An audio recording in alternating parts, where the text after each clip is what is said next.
and we are gonna discuss everything related to AI and whatever is happening in the AI landscape. We are gonna keep an eye on that. Let's see how long we are able to make this video for.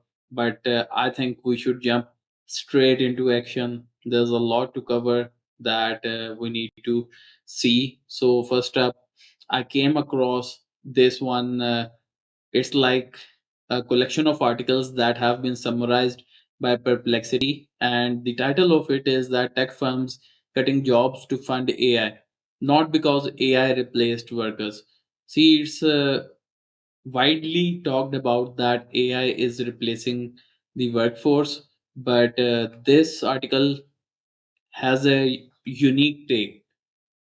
It tells us that the tech firms are cutting jobs to fund their AI ambitions. So it continues on to say that as Meta prepares to cut 8,000 jobs on 20th May, a growing chorus of industry voices is challenging the narrative that AI is simply making the workers redundant. Instead, they argue, now this is the point to focus on, guys, that companies are slashing headcount to pay for the staggering costs of AI infrastructure itself. And we know that the companies now they are spending like hundreds of billions of dollars each year on AI.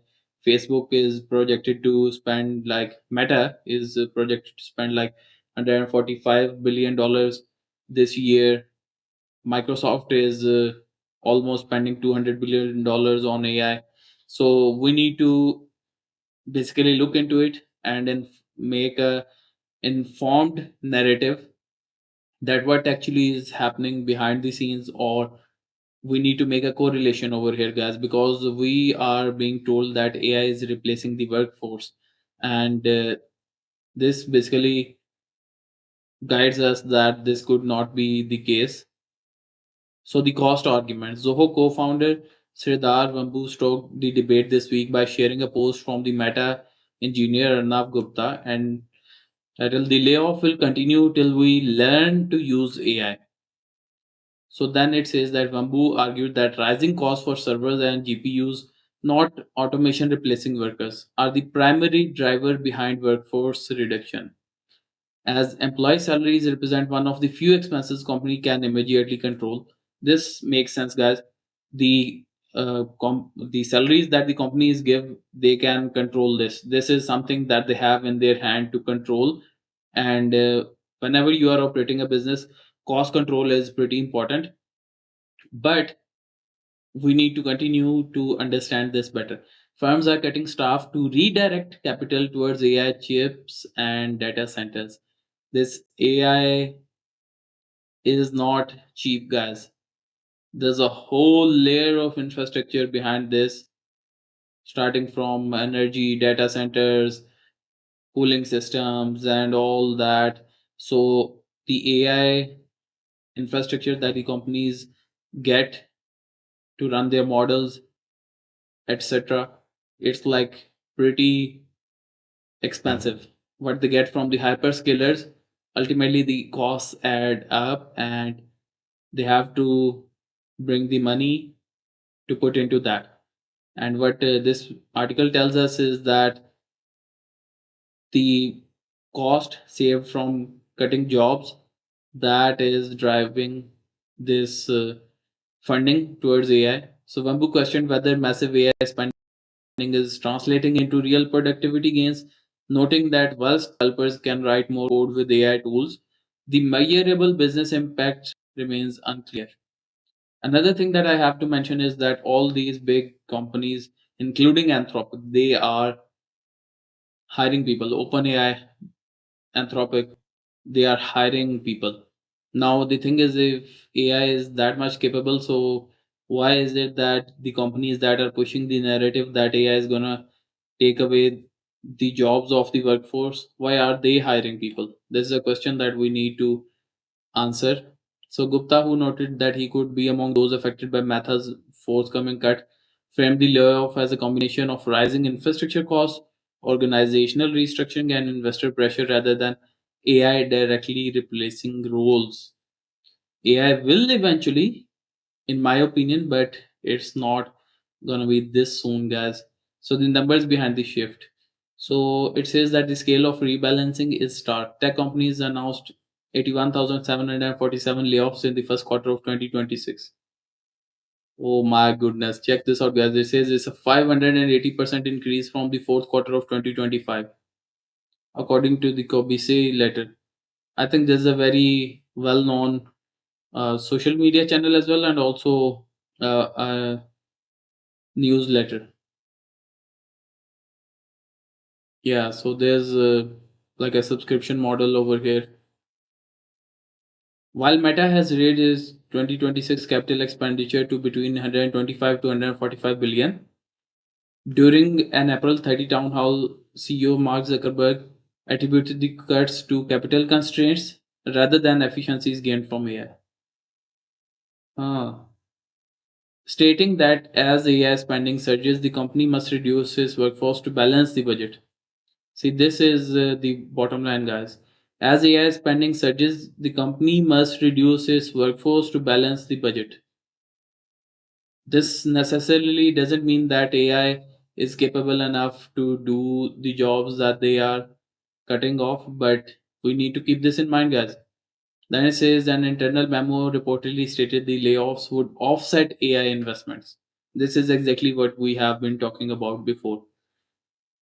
A pattern across the industry. So now this article relates to what is happening across the industry. Meta is not alone. Oracle cut up to 30,000 jobs. Oh my goodness. We need to have a look at this, guys, in on the internet. In January, it was estimated that Oracle is shaving 20,000 to 30,000 employees to free up 8 to 10 billion in incremental free cash flow for data center projects. Oof, this is exactly what we just talked about, guys.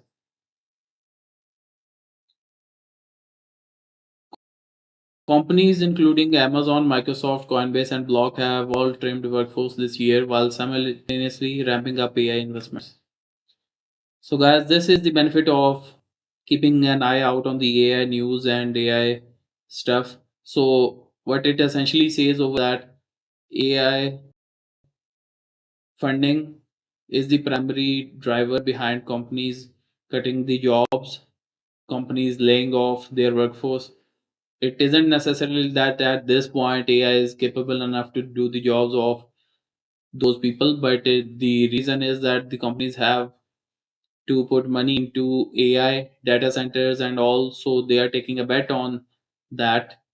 And what I think is that it's gonna be more demanding for the remaining people in these companies, and they will be the ones who have to like do the work of 4 to 5 people. Now how successful they are in that, only time will tell. But let me know in the comments what you think of this. And this is pretty important for us to have an informed opinion. And I think this was good that we came across this. What else do we have? ByteDance raises AI infrastructure budget 25% to 29.4 billion. So ByteDance owns TikTok.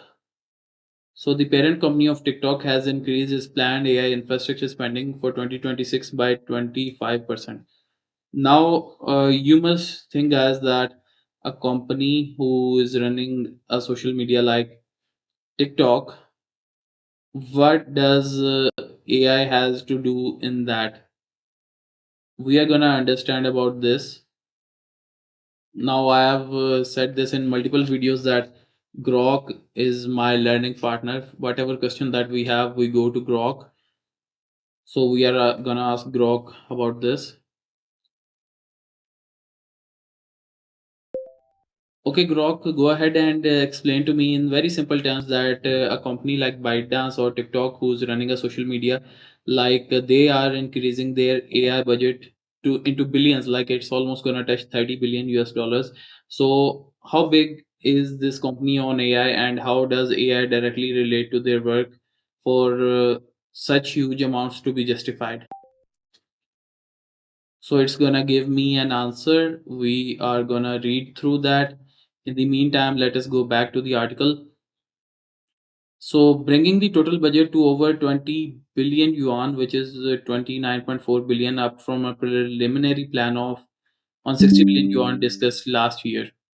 The revision reflects both companies' expanding AI ambitions and the memory impact of surging memory chip costs that have rippled across the global tech industry. So the chip costs are also rising. It's not cheap to produce these chips that power the AI infrastructure. Let's go to Grok, what it brought up for us. So it says that how big is this number? Let's talk about this. It's 29.4 billion just for AI related infrastructure, which includes servers, chips, and data centers in 1 year. For context, ByteDance is enormous. It makes roughly 150 plus billion in annual revenue, mostly from ads on TikTok and Douyin, plus e-commerce like TikTok Shop. It's valued at hundreds of billions. Recently, estimates around $500 billion valuation. Oof. Spending 30 billion on AI is like a very big company investing heavily on its core engine.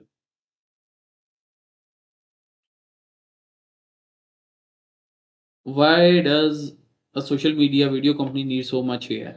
This is what we need to understand. So, firstly, it says that the For You page recommendations it's AI magic.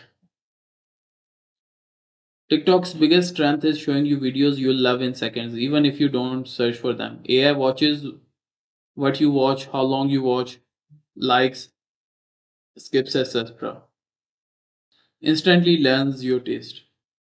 So this essentially means that the For You page is being run by AI content creation tool. They have AI for video editing, effects, music suggestion, captions, and now full generative AI, turning text into videos with Cdance and Remania.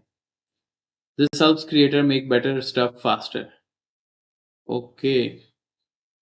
So their own AI product. ByteDance built Doubao, one of China's most popular AI chatbots, and they are expanding AI across apps and selling AI tools and services to other companies. We need to look into this, guys. Duabo, what is this, guys? It says over here Duabo is an artificial intelligence assistant developed by ByteDance. It was launched in 2023 and has become China's most popular AI chatbot. Oh my goodness, guys. This is something that I didn't know before. Let's go to its app page. We can download a desktop version as well. I hope like it's the official one, but I'm not gonna download this. But what is this? Duabo.com. Maybe that one is like a company that took the same similar domain and made something like this. But anyways, let's check this out. Hi, I am Dola. Let's ask this. What are you capable of? Let's see if it gives us an answer. It's fast, guys. It's fast. Information and learning, content creation and writing, problem solving, creative visual, help and chat. Can you make images? Let's ask this. Yes, I can create all kinds of images based on detailed description. Can you make YouTube thumbnails?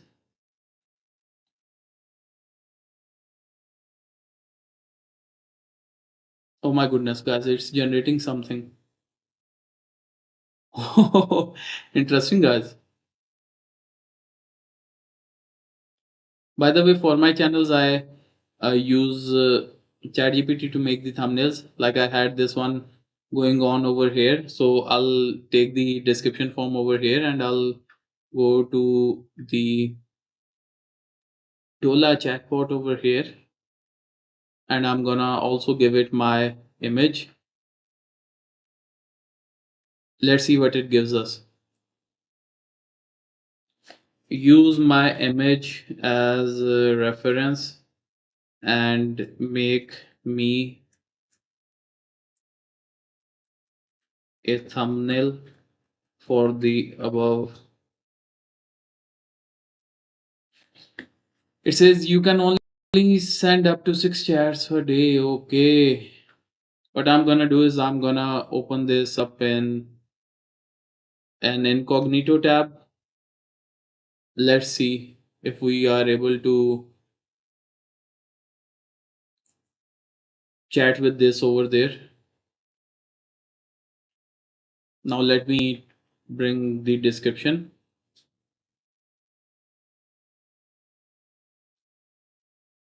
and let me also bring my image over here. I'm like excited for this, guys. Let's see what China's top AI chatbot has to offer.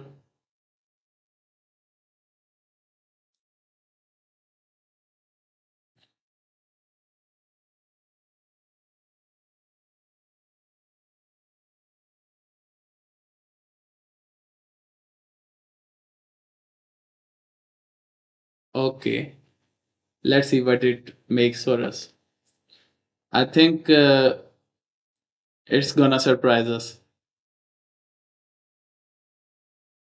I didn't know about this chatbot that is like most used in China,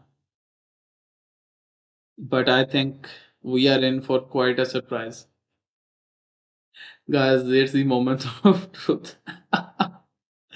No, not this, not this. How to never forget any task. So I think this one is not like pretty good, but anyways, it can make images. It can create AI images and stuff. You see, this is what people have already made with it. A girl with a pearl earring, Jonas Vermeer comic style inspired by Dutch Golden Age painting. Then this is felt art. And you see, this is the type of stuff that it is capable of making. And I think it's super interesting. Vincent van Gogh's self portrait, he's playing with his mobile phone. This was also made with this Dola. Guys, it seems like an interesting chatbot capable of image gen as well. So I found that quite interesting. I think we should go back to Grok. So thanks to Grok, we got to know that there's one famous AI chatbot in China, Duobo, and we tried it here on this live video, so it was super interesting. Now we need to continue. Why billions on infrastructure? AI doesn't run on magic. It needs giant data centers full of powerful chips like Nvidia or Chinese made ones. Then it also needs huge electricity and cooling, massive computing power to train models and serve millions of users in real time. All of this, guys, makes sense, and this is the actual cost of running these AI models. And in TikTok's case, ByteDance's case, 29.4 billion is mostly for buying and build, especially as the chip prices rise and China pushes for homegrown tech to reduce reliance on US chips. It's a capex building for the long term, not just yearly operating costs. Huh. So all of this does make sense. So now coming back to perplexity.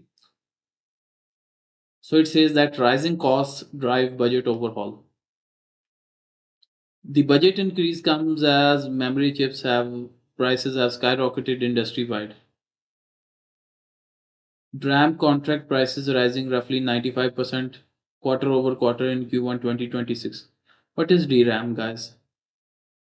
Dynamic random access memory is a type of random access semiconductor memory that stores each bit of data in a memory cell.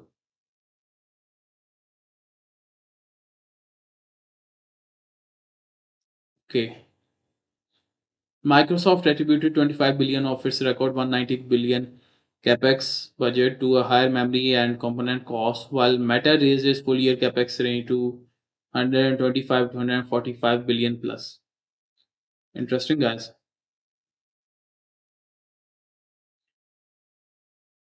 Domestic chips take the center stage. A notable element of the revised budget is a proportionally larger allocation towards domestic AI chips, a strategic shift aimed at reducing ByteDance's vulnerability to US.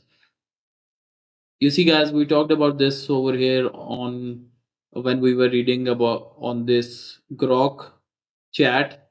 It also mentioned that now they are shifting towards reliance on locally manufactured chips, and the thing is that the overall trend we see is that companies based in US they would ideally prefer to rely on US chip makers, and same goes for the Chinese companies. They are pushing to rely more on like the Chinese chip manufacturers. So this is like the overall theme in the industry, and I think that the geopolitics is gonna affect the supply and demand of these AI chips. Right now, the Taiwan Semiconductor Manufacturing Company (TSMC) it makes the bulk of the chips being used in the world. But anyways, um, Elon Musk came up with his own terafab uh, facility that is designed to manufacture chips at scale. So we are going to in the US, by the way, and the thing is that we are going to see a shift towards local manufacturing and reliance on the local chip economy, or as we can say, the local suppliers, manufacturers. What do you think about this, guys? Now I think we need to go to X and see what's happening over here. I'll cover one thing and then we'll see if we can find something interesting. If not, we will just move on.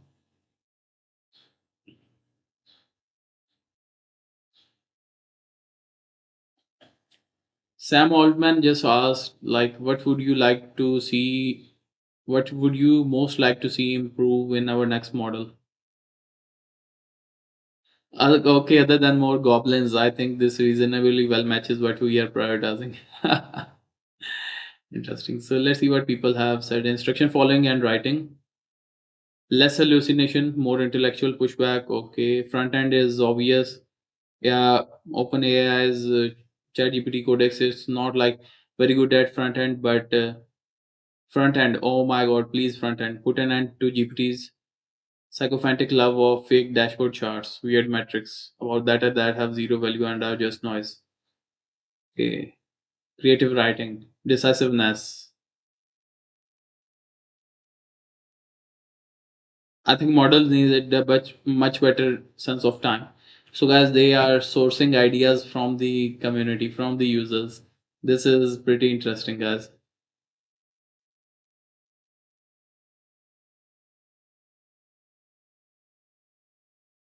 Let's try to find something else.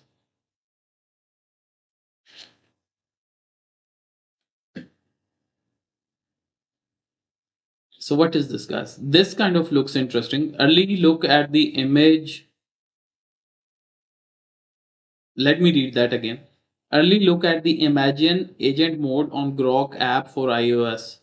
Users will be able to use Imagine Agent via mobile optimized UI, native UI to generate images and videos that require more complex workflows. So the Grok Imagine will have agents. SpaceX AI is getting quite ahead of everyone else on this front.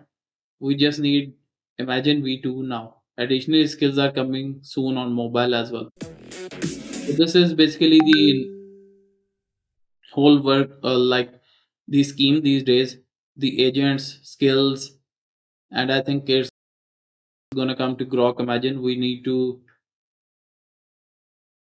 well see what's in this video to get a better sense of what we are able to do or might be able to do. So he went on to templates, generating three distinct products and three diverse realistic everyday models. Okay, so he gave him the prompt, and then there's agent as you see over here. doing the work.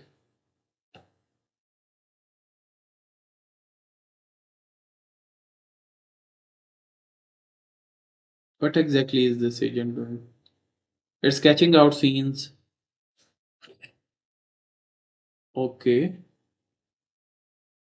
Yeah, so seems like it's kind of extrapolating that. Anyways, Grok Imagine is pretty good, by the way, guys. For image and also video generation is, I think it's quite good, but others are even better, Dance, etc. But Grok is also fine. You need to try it out. Then Figure AI is giving AI a body. So they have these humanoid robots. You see, they are able to do the chores like clean the room, the living rooms, washing dishes. So they are able to do the chores. What would be interesting to see in future is them doing the industrial tasks. And one thing is for sure that AI is okay taking jobs away, but for people who think that their job is physical, like plumbers, electricians, and they think that they are not replaceable yet, you need to be aware these humanoids are gonna catch up pretty soon. They will be the electricians, plumbers, and the ones doing risky jobs and possibly doing it better than humans and costing less. So we need to keep an eye out on this. By the way, I would also be interested in knowing your thoughts in the comments, what you think about the humanoid economy. I think all of us will have humanoids in future, just like we have our cars and the vehicles. They will be the ones doing tasks for us, and it's just a matter of time before the cost of manufacturing these humanoids becomes lesser and lesser. And I think the future is quite bright on this front.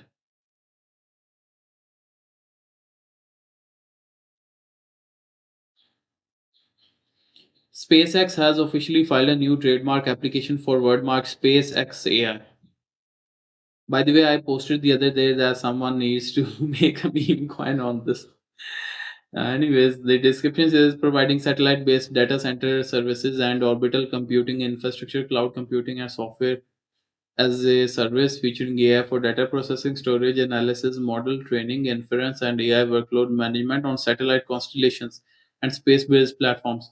Oh, guys, this is a crazy, insane description of what SpaceX AI will do.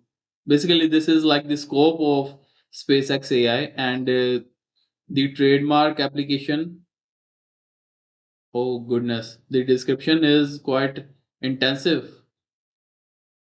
XAI is being dissolved as a separate company, so it will be just SpaceX AI, the AI products from SpaceX, and SpaceX AI will have a logo.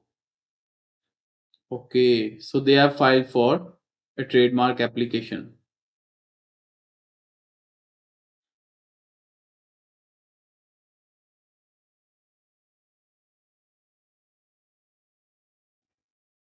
Let's see if we find something else.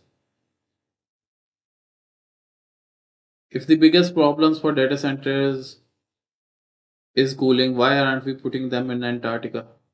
I think there are already uh, data centers over there, I think, and even with the Bitcoin mining and stuff, the most of the Bitcoin miners they put the infrastructure over in the colder regions of the world. This seems like interesting thought. We will go to our learning partner Grok and ask it to explain it to us. Tell me what's already happening related to this and guide me. Oh no, no, not this, not this. It wasn't supposed to bring that. What I need is for it to explain me this Cooling is the biggest problem. Yeah, go ahead. Cooling is a huge issue for data centers. It can eat up to 30 to 55% of the electricity. But putting them in Antarctica isn't practical for several big reasons. Companies do chase cold climates, just not to the extreme, remote poles. Okay, this makes sense. Data centers generate massive heat from thousands of servers. In hot areas, you need energy hungry chillers, ACs, lot of water for evaporative cooling. In cold places, they use free cooling just to pump in outside air or seawater to keep things at the ideal 18 to 27 degrees Celsius range. What's already happening? The Nordic countries are booming for this. Facebook Meta has a big one in Luleå, Sweden, near the Arctic Center. Google uses seawater cooling in Finland at north, and others are building more. Okay, Arctic regions, Russia, Canada are seeing growth for cheap hydro geothermal power and natural cold air. Okay, why not full scale commercial data centers in Antarctica? So, firstly, the main barriers are remoteness and logistic nightmare. No roads, ports, or easy transport. Shipping servers, parts, or fuel is insanely expensive and weather dependent. Blizzards and months of darkness. Maintenance? Good luck getting technicians there quickly. Okay. No power or internet infrastructure. Data centers need gigawatts of reliable electricity and low latency fiber connections. Antarctica has almost none. Running new power lines or cables across the ocean and ice would cost billions and face huge technical hurdles. Legal and environmental restrictions. This is also massive, guys. The Antarctic Treaty protects it as a scientific preserve. Commercial mining, oil, and most industrial activities are banned and heavily restricted. So, guys, it gave us quite some reasons. The engineering challenges are also there. Economics, the saving on cooling would offset the massive extra cost in construction, power, connectivity, and operation. So, in short, it's not feasible to build data centers in Antarctica. The companies can go to like the colder regions, but just not to the extreme poles. Antarctica sounds clever on paper, but it's one of the worst places for a practical data center. Interesting, guys. The industry is instead going to Northern Europe, Iceland, Canada, and similar spots. So, guys, the good thing about learning in public is that we are coming across all of this and researching it, having an informed opinion, and becoming more knowledgeable about AI and everything related to AI. We came across something which already has 320K views on X, and if we didn't go do this research in detail, we would have thought the same that data centers should be put in the Antarctica. But the thing is that this isn't practically feasible as we just looked into it. So, this is something I find really interesting.